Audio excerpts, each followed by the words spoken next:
삶으로 다시 떠오르기. 인간의식의 꽃피어남. 우리는 지금 진화하지 않으면 안 된다. 지금 이 순간에 존재할 수 있다면, 깨어있는 고요 속에서 주의를 기울일 수 있다면, 모든 창조물, 모든 생명 형태 안에서 신성한 생명의 본질을 느낄 수 있다. 만물 속에 내재해 있는 순수 의식 또는 영을. 그럼으로써 그것을 자신으로서 사랑하게 된다. 1억 1,400만 년 전 어느 날 아침, 태양이 떠오르고 얼마 되지 않았을 무렵, 아침 햇살을 받으며 한 송이 꽃이 피어났다. 지구라는 행성 최초의 꽃이다. 이미 수백만 년 전부터 이 행성에는 초목이 무성했지만 이 최초의 개화는 식물이라는 생명체의 획기적인 진화와 변화를 알리는 사건이었다. 하지만 최초의 꽃은 아마 오래 피어있지 못했을 것이다. 그 후에도 여전히 꽃은 매우 드문 특수한 현상으로 남아있었을 것이다. 꽃들이 곳곳에 피어나기 위한 조건이 아직 갖추어지지 않았기 때문이다. 그러나 어느 날 식물의 진화는 결정적인 선을 넘었고 갑자기 지구의 모든 장소에 색채와 향기가 폭발적으로 번지기 시작했다.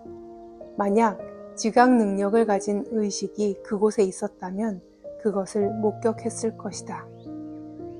그로부터 다시 많은 세월이 흐른 뒤 우리가 꽃이라고 부르는 그 섬세하고 향기로운 존재는 다른 종의 의식 진화에 핵심적인 역할을 하게 되었다.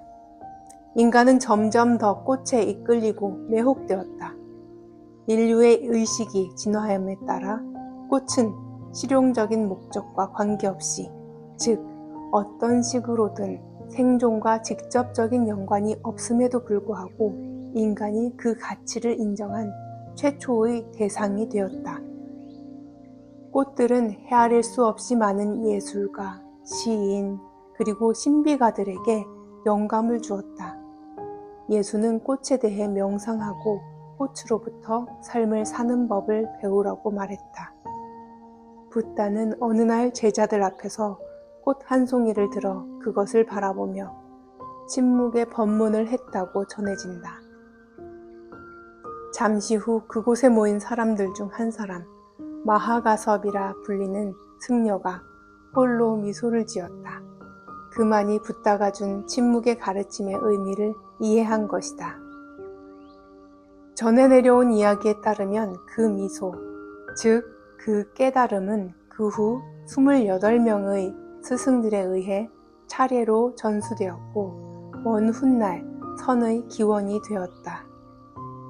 그것이 아무리 짧은 순간일지라도 꽃에서 아름다움을 발견함으로써 인류는 자신의 진정한 본질에 자신의 내밀한 존재의 핵심인 아름다움에 눈을 떴다.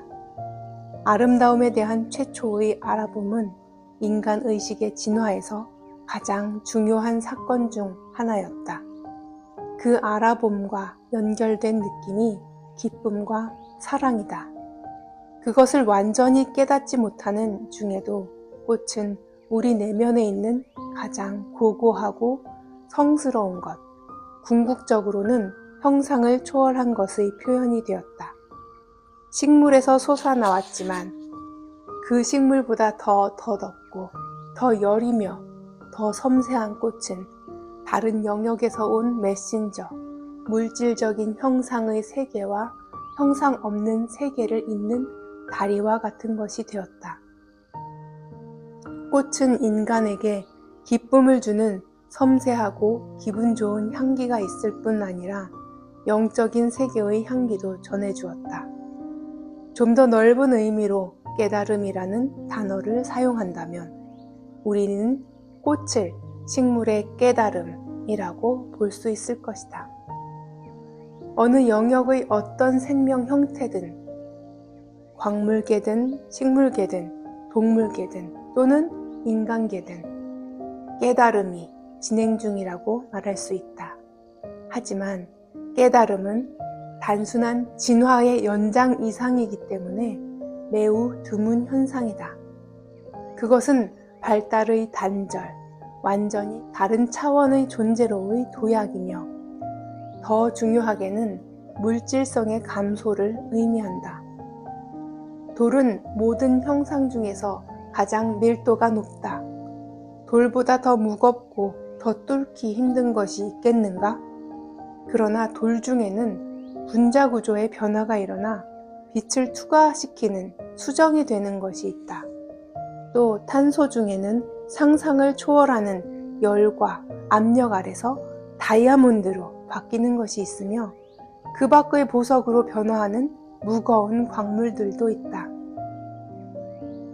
모든 생명체 중에서 땅에 가장 달라붙어 살아가는 파충류 대부분은 수백만 년 동안 아무 변화 없이 바닥을 기어다녔다.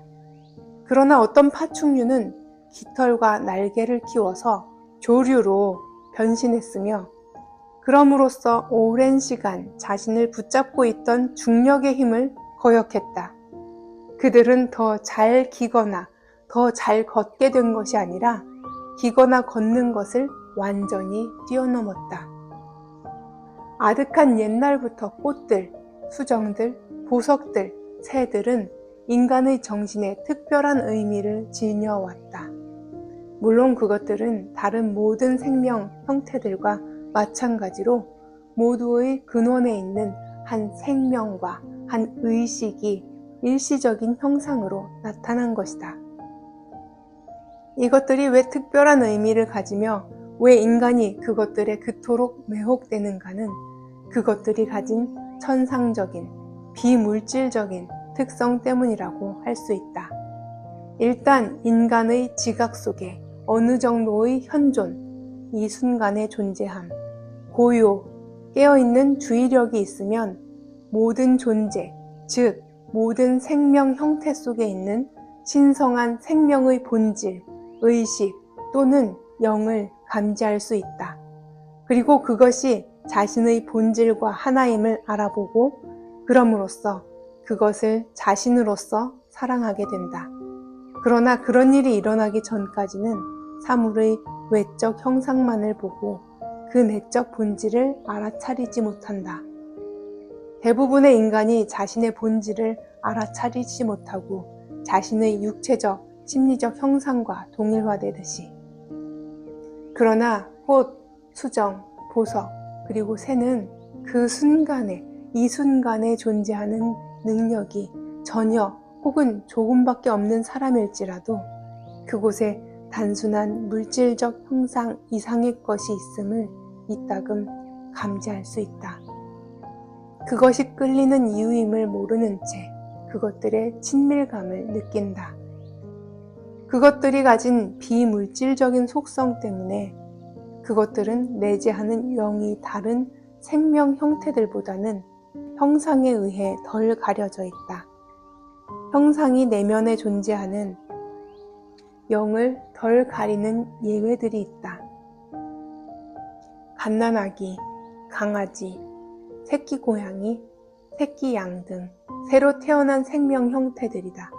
이들은 부서지기 쉽고 섬세하며 아직 물질성이 확고히 자리 잡고 있지 않다.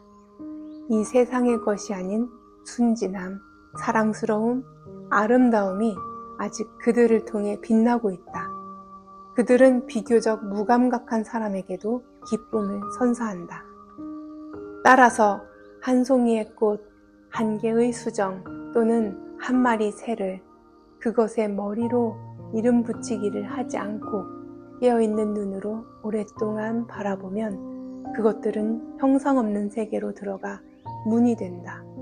비록 작은 틈일지라도 영적인 세계로의 내적 열림이 있다. 이것이 깨달음에 이른 그 세 가지 생명 형태들이 고대로부터 인류 의식의 진화에 그토록 중요한 역할을 담당해온 이유이다. 예를 들면 왜 연꽃 속의 보석이 불교의 중심 상징이 되었는가? 왜 기독교에서 흰 비둘기가 성령을 나타내게 되었는가? 그것들은 인간이라는 종에게 일어나도록 운명지어진 행성 전체의 의식의 더 심오한 대전환을 위한 토대를 준비해왔다. 지금 우리가 목격하기 시작한 영적 깨어남이 바로 그 전환이다.